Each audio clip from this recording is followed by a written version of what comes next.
சிறிதளவு உப்பு சேர்க்கவும்.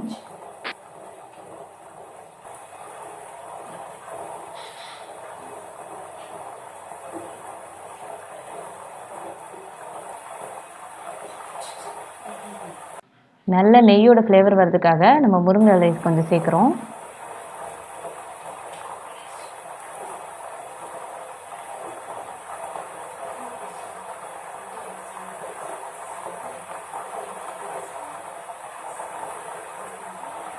பதினைந்து நிமிடங்களுக்கு பிறகு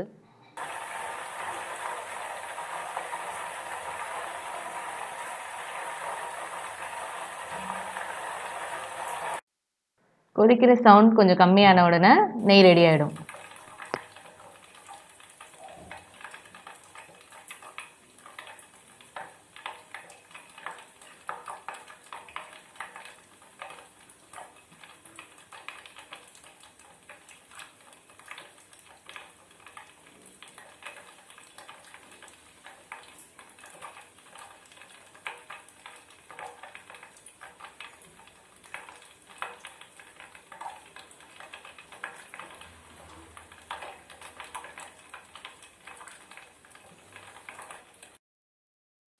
சவுண்ட் கம்மியான உடனே ஃப்ரெஷ்ஷான நெய் நம்ம வீட்டிலே தயாராகிடும்.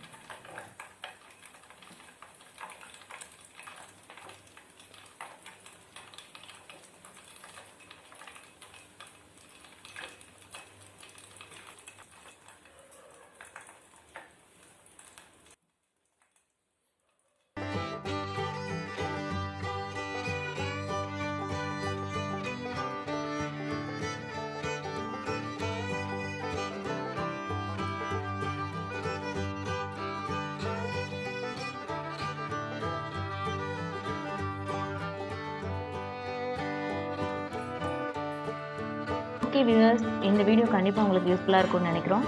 பிடிச்சிருந்தா லைக் பண்ணுங்கள், முடிஞ்ச ஷேர் பண்ணுங்கள், அண்ட் மறக்காமல் டேவிட் கிரியேஷன்ஸ் சேனலை சப்ஸ்கிரைப் பண்ணுங்கள். சப்ஸ்கிரைப் பண்ணிவிட்டு பக்கத்தில் இருக்க பெல் ஐக்கானை கிளிக் பண்ணி கூடவே ஆல்ன்ற ஆப்ஷனை கிளிக் பண்ணுங்கள். அப்போ தான் எங்களோட எல்லா வீடியோஸும் நீங்கள் பார்க்கலாம் அப்டேட்டடாக.